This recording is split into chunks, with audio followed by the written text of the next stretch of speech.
There was a line outside the pantry. I stood in the hallway and looked at it. My daughter-in-law Dana was holding a piece of paper with both hands, reading it the way people read eviction notices, slowly, twice, as if the words might change.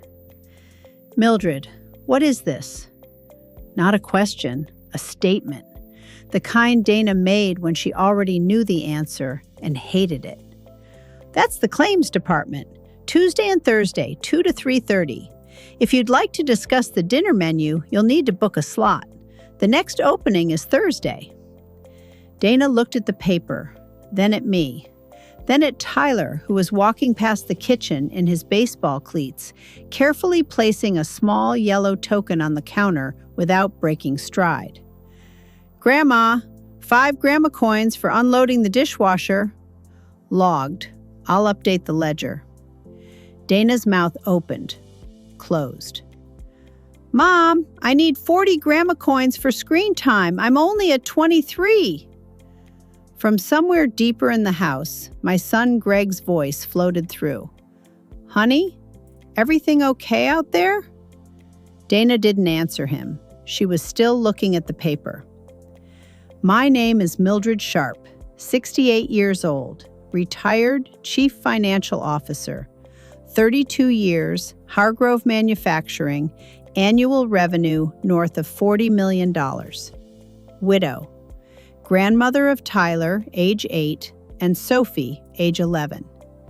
3 weeks ago, my daughter-in-law Dana Briggs, MBA, productivity consultant, author of a LinkedIn newsletter called Lead with Leverage, gave me a book called Time Management for Leaders and explained, with genuine kindness, that I needed to stop being simply loving and start being useful. I read the book in 2 days, cover to cover. Dana didn't know I'd done that. She also didn't know about the ledger, the token system, the claims department operating schedule, or the pawn shop I'd opened in the living room on Thursday. She was about to find out about the pawn shop. Pawn shop at the fireplace accepts household items in exchange for grandma coins or home-cooked meals. Current inventory. She stopped. "Mildred, where is my silk robe?" I adjusted my reading glasses. "Collateral, against an outstanding balance of 47 grandma coins owed from last Tuesday's dinner reservation that was canceled without 48 hours' notice. It's all in the ledger." Dana put the paper down on the counter very carefully, the way you put something down when what you actually want to do is throw it. "You pawned my robe." "I processed a collateral asset against an unpaid account, Dana. That's just market economics. You said so yourself." Please like and subscribe and ring the bell so you never miss a story. Now let me tell you how we got here. It started with a book.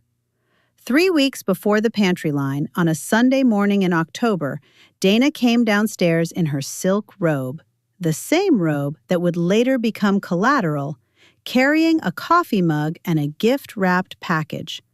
She set it on the kitchen table in front of me with the careful deliberateness of someone presenting evidence.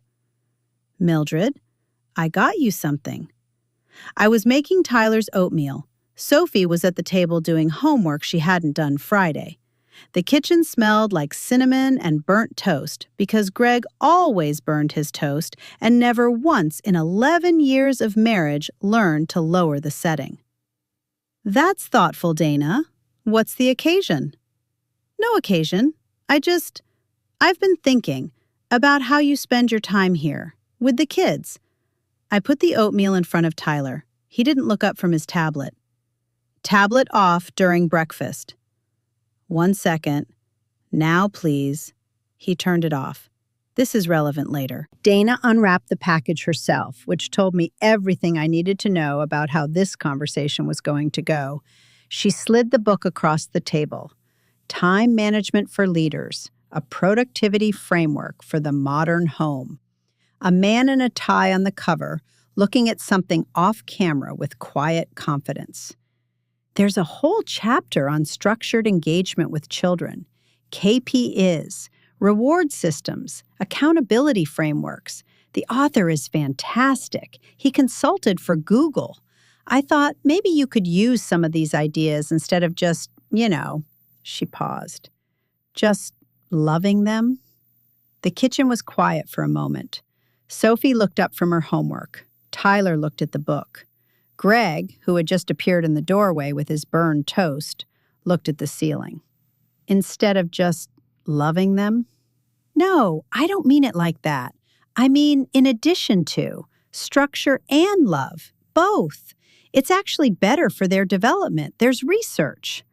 I picked up the book, looked at the cover, looked at the man in the tie. How wonderful. Thank you, Dana. She smiled, relaxed, picked up her coffee.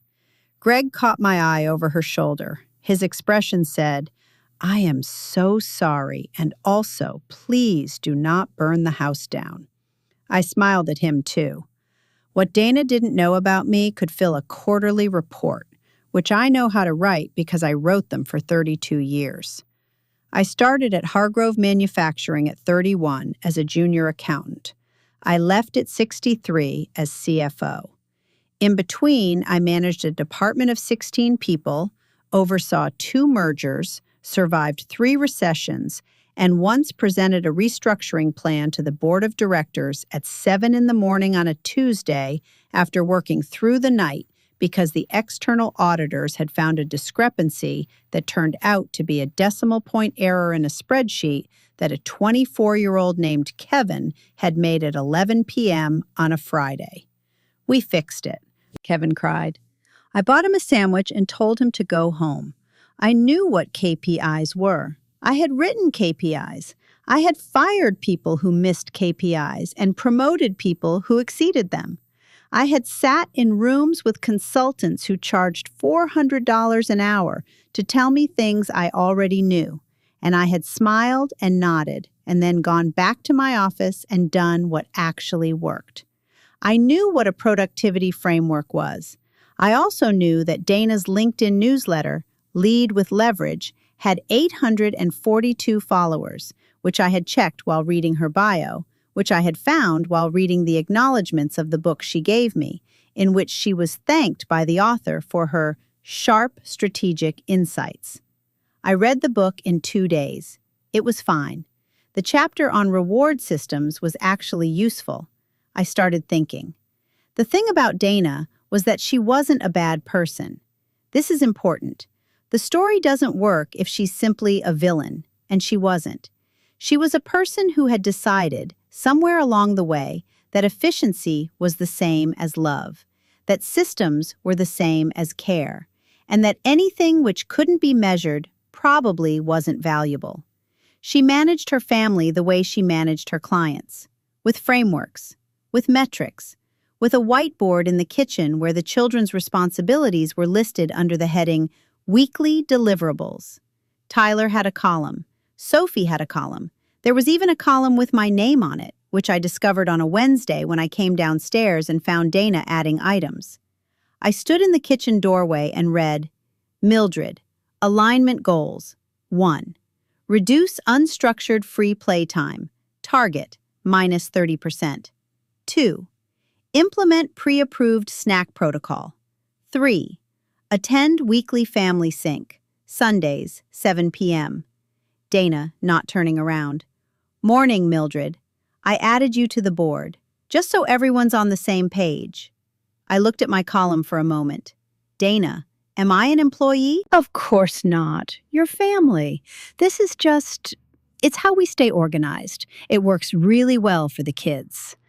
The kids have deliverables? It's a framework. Sophie walked in, looked at the board, looked at me, and then very deliberately poured herself a bowl of cereal and took it to the other room. Sophie was 11 and already had excellent instincts. Greg appeared behind me in the doorway. He read the board. He looked at me. He looked at the board again. Oh boy. I'll review my alignment goals and get back to you by Friday, Dana. I went upstairs. I sat at my desk. I opened the Time Management for Leaders book to the chapter on reward systems. I read it again, more carefully this time. Then I got out a legal pad and started writing. The Grandma Coin system launched on a Monday. I had spent the weekend designing it with a thoroughness I used to bring to annual budgets. Every element had a purpose. Every rule had a precedent. The whole thing was documented in a spiral notebook I labeled Household Economic Framework Q4, a title I chose specifically because it was the kind of title Dana would use, and I wanted her to feel, when she eventually found it, a small, sharp pang of recognition. The currency, circular yellow tokens I found at a craft store, $1 for 20 tokens. I bought $4 worth. The exchange rate, 5 grandma coins for small tasks, dishwasher, picking up shoes, setting the table, 10 for medium tasks, vacuuming a room, helping with grocery bags, 20 for excellent behavior during situations that historically ended in someone crying.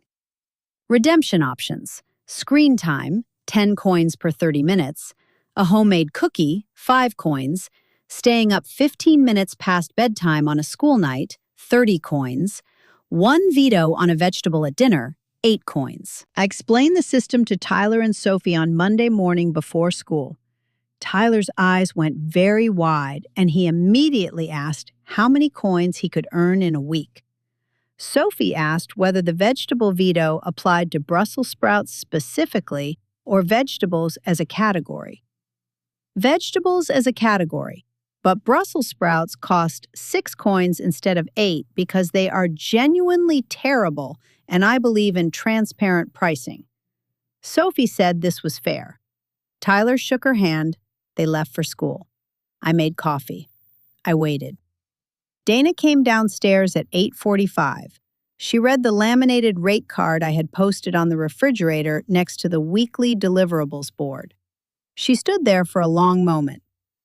Mildred, what is this? A structured engagement framework for the children, with a reward system based on the book you gave me. This isn't what the book, Chapter 7, Incentive Architecture in the Family Unit. I adapted it slightly for our context, but the core methodology is consistent with the author's framework. He consulted for Google, you mentioned. Dana looked at the rate card. She looked at the column on the whiteboard where my alignment goals were listed. Something moved across her face that I recognized from 32 years of budget meetings. The expression of a person who has just realized that the conversation they thought they were in is not the conversation that is actually happening. You're doing this ironically. I'm doing this structurally. There's a difference. She went to work. I updated the ledger. By Wednesday, Tyler had earned 43 grandma coins and spent 38 of them. He had negotiated a bulk discount on screen time that I approved because he'd made a written proposal. On a post-it note, in red crayon, but still a proposal, and I respect process. Sophie had earned 29 coins and saved all of them. She was clearly waiting for something big. I respected that too. Greg came home Wednesday evening, looked at the laminated rate card, looked at the children enthusiastically unloading the dishwasher, and sat down at the kitchen table with the expression of a man who was genuinely unsure whether to laugh or call his mother. He called me from the kitchen while I was upstairs. Mom, what are you doing? Implementing a structured engagement framework. Dana suggested I become more useful. She didn't mean, Mom, she didn't mean, I know what she meant, Gregory. A pause. Are you okay? I am excellent. Tyler unloaded the entire dishwasher this morning without being asked. Sophie has saved 29 coins for what I believe will be a significant purchase. Your children are learning about economics, delayed gratification, and transparent pricing. Mom, I'm going to start the pot roast. It'll be ready at 6:30. I hung up. I started the pot roast. It was ready at 6:28 because I have never once in my adult life been late with a pot roast. Dana came home at 6:40. She walked into the kitchen, smelled the pot roast, looked at Tyler carefully stacking coins into piles by denomination, and said nothing for a moment. "Did you talk to her?" I tried. "And?" "She said Tyler unloaded the dishwasher without being asked." Dana looked at me. I was slicing bread. "Dinner in 5 minutes. Sophie, coins in your room, please. Not at the table." Dana sat down. She ate the pot roast. She didn't say anything about the framework that evening, which I noted in the ledger under observations. The claims department opened the following Monday. This was prompted by an incident on Saturday when Dana decided to reorganize the pantry, our pantry, in my kitchen, which Greg and I had moved into 3 years ago when his back started acting up, and I offered them the house because it was too big for one person and I didn't want to be far from the grandchildren. And in reorganizing the pantry, she threw away a jar of cardamom that I had been using for a specific Swedish cardamom cake I make at Christmas, the recipe for which had belonged to my mother, and which required that specific brand because I had tried 4 others and the flavor was not the same. I found the cardamom in the recycling bin. The jar was still half full. I stood at the recycling bin for a moment. Then I went upstairs. Then I came back down and retrieved the cardamom. Then I went upstairs again and sat at my desk. I thought about the cardamom for a while. Then I designed the claims department. The rules were simple. Any request to modify shared household spaces, routines, or resources required a written or verbal notice filed with the claims department no fewer than 48 hours in advance. The claims department was located in the pantry. Operating hours: Tuesday and Thursday, 2 to 3:30 p.m. Urgent matters could be escalated to the emergency window on Friday mornings before 9, subject to a processing fee of 1 home-cooked dinner, to be delivered within 7 days.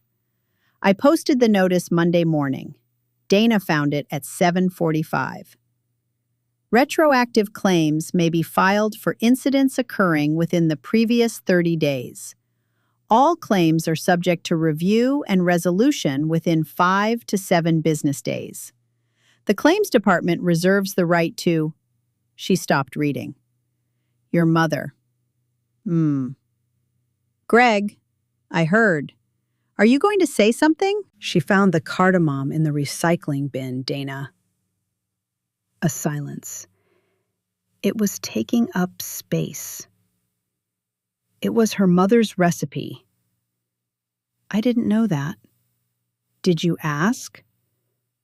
This was, in 11 years of marriage, the most direct Greg had ever been with his wife about anything involving me. I was upstairs. I heard it through the vent above the kitchen, which I had discovered within the first month of moving in, conducted sound with remarkable efficiency, and which I had never mentioned to anyone. I sat very still and listened to the silence that followed. Then Dana's heels on the tile, the front door, her car in the driveway, Greg's chair, his footsteps, the stairs. He knocked on my door. Mom, can I come in? It's open. He came in and sat in the armchair by the window, the one that had been in our living room on Birchwood Drive for 20 years before we moved, and that Dana had once suggested donating because the upholstery was dated. I had not donated the chair. Greg looked at his hands. I'm sorry about the cardamom. It's just a spice. It's not just a spice. I looked at him. He was 51 years old, and he had his father's hands and his father's habit of apologizing for things that weren't his fault. Gregory, I am fine. You opened a claims department in the pantry. I implemented a structured administrative process for household resource management. Dana said I should be more systematic. He looked at me for a long moment. Is this about the book? What book? He almost smiled. He stopped himself. Mom, I know I know this is your way of. Look, could you maybe just talk to her directly? I tried that. She told me I needed a productivity framework.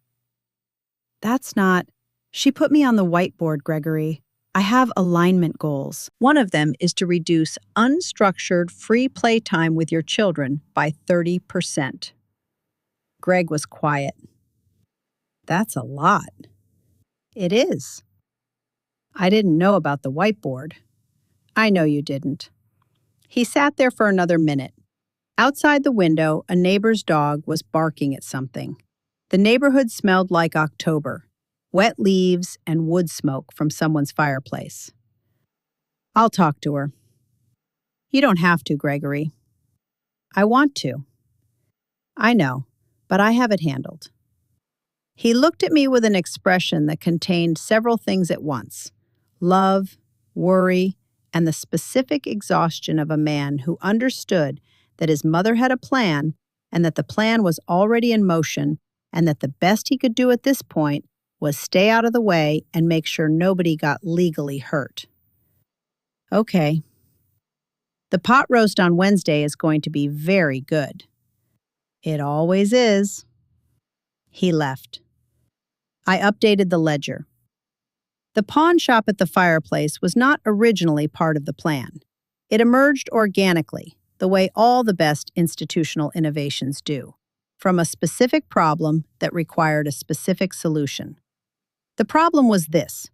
Dana, who had been notably quiet about the grandma coin system and the claims department for 4 days, came home on Thursday with new decorative pillows for the living room sofa. 14 pillows. The sofa seated 3 people. I counted the pillows because I count things. She had, in the process of installing the 14 pillows, moved a framed photograph from the side table to the hall closet. The photograph was of my husband Robert and me at our 35th anniversary dinner. He had been dead for 6 years.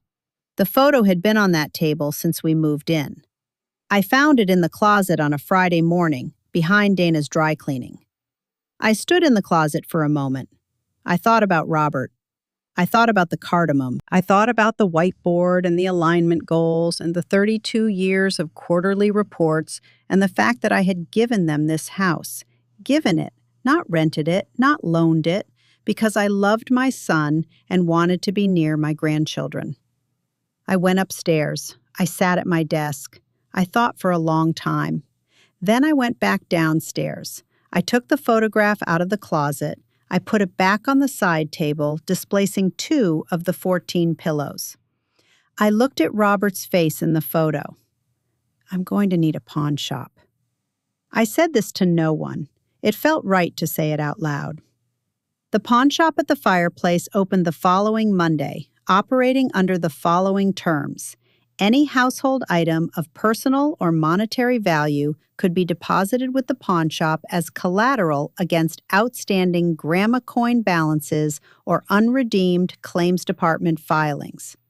Items would be held for a period of 30 days, after which they could be redeemed upon settlement of the outstanding balance or transferred to charitable donation. I posted the operating terms on the same board as the claims department notice. On Tuesday, Dana came home from a client meeting to find that her silk robe, left on the bathroom floor that morning in violation of the household tidiness agreement that she herself had written and posted 6 months ago, had been assessed a 5 grandma coin untidiness fee, applied to her running balance, and accepted as collateral by the pawn shop. This was the morning she found the claims department notice. This was the morning she stood in the hallway holding the paper. This was the morning she said, "Mildred, where is my silk robe?" What happened next is something Greg still talks about in a particular tone of voice. Low, careful, slightly awed. The way people talk about weather events they survived. Dana did not yell. This surprised everyone, including me. She was the kind of person who expressed anger through precision. Her sentences got shorter, her posture improved, her eye contact intensified. She stood in the hallway and looked at me for a long moment. You pawned my robe against a tidiness fee that you invented. The tidiness agreement was yours. I just applied the enforcement mechanism. There's a processing flowchart on page 2 of the claims department documentation. There's a page 2. There are 4 pages. I can get you a copy. This is insane. Dana, you gave me a book about productivity frameworks. You put me on a whiteboard. You gave me alignment goals. You threw away my mother's cardamom without asking. A pause. That was one thing. You moved Robert's photograph to the back of a closet behind your dry cleaning. The hallway went quiet. Tyler had appeared at the top of the stairs at some point. Sophie was behind him. Neither of them moved. Greg was in the kitchen doorway. He had his coffee. He was not drinking it. I didn't. I was reorganizing. I know. You reorganize. You optimize. You implement frameworks. So do I, Dana. I did it for 32 years. I was very good at it. I ran a department of 16 people and an operating budget that would make your clients' budgets look like a grocery list. I didn't know that. No, you didn't. You saw a 68-year-old woman who baked cookies and let the kids watch too much television, and you decided I needed a productivity book. Dana was quiet. Her posture, for the first time since I'd known her, was not perfect. I am not your project, Dana. I am not an alignment goal or a deliverable or an item on your whiteboard. I am the woman who raised your husband and gave you this house to live in and makes pot roast every Wednesday because Greg's back hurts and he can't stand at the stove. I am Tyler and Sophie's grandmother, and the way I love them, unstructured, inefficient, unconditional, is not a problem that needs solving. The robe is in the hall closet, in the garment bag.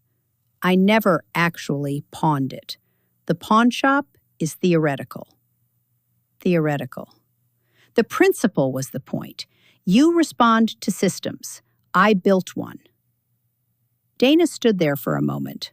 Then something shifted in her face. Not quite a smile, not quite tears. Something in between. You read the whole book. Twice. The chapter on incentive architecture is genuinely useful. I learned a few things. You adapted the reward system. Brussels sprouts cost 6 coins instead of 8. Tyler thinks it's fair. Sophie has thoughts. A pause. From the top of the stairs, Tyler's voice came down very carefully. Is the pawn shop closing? The pawn shop is under review. What about the claims department? Tyler, come have breakfast. Tyler came downstairs. Sophie followed. They passed through the hallway without looking at anyone and went to the kitchen with the careful neutrality of children who understand that adults are in the middle of something important and that the best move is to be very good and very quiet. Dana and I stood in the hallway for another moment. I put you on the whiteboard. You did. That was yes. I didn't mean it as, I run everything like a project, and She stopped, started again. I'm sorry about the cardamom and the photograph. I looked at her. I had known Dana Briggs for 11 years. I had watched her organize my son's life into a series of optimized systems and efficiency gains. I had watched her love him in the precise, structured, competent way she loved everything. Fully, but on a schedule. She was not a bad person. She was a person who had never been handed a book about herself. The photograph goes back on the side table. Yes. And you ask before you reorganize anything in the kitchen. Yes. And on Sundays, the children get 2 hours of completely unstructured time with me. No deliverables, no framework, no KPIs, just cookies and whatever they want to do. Dana took a breath. Can I sit in sometimes? I looked at her for a moment. You can, but you'll need grandma coins. How do I earn grandma coins? You help with the dishes. Same rate as everyone else. The whiteboard came down on a Saturday. Not dramatically. Dana just took it down one morning and replaced it with a calendar. A regular calendar, the kind with a month on each page and room to write things in. She put it in the same spot. My alignment goals column was gone. I didn't say anything about it. I made pancakes instead. Tyler ate 4 of them and offered to do the dishes for 10 grandma coins. I said 8. He said 9. I said fine, 9, but he had to dry them too. He agreed. Sophie pointed out that this was an unregulated negotiation outside the posted rate structure, and I told her the rate structure was under revision and she could file a comment with the claims department. Sophie said the claims department was closed. I said it was under new management. Greg looked at Dana over his coffee. She was reading something on her phone. She looked up, caught his expression, and almost smiled. Don't. I'm not saying anything. You're thinking it very loudly. I'm thinking that the pancakes are good. They are good. I heard this from the kitchen. I didn't turn around. I flipped the last pancake. I thought about Robert and about the cardamom cake I would make at Christmas, and about Tyler negotiating dish rates at 9 in the morning, and about Sophie filing regulatory comments over breakfast. I thought about the Time Management for Leaders book, which was still on my nightstand. I had flagged several pages. I thought about 32 years of quarterly reports and the specific satisfaction of a system that works. The pancake was perfectly golden. I put it on the stack. Breakfast is ready. Everyone came to the table.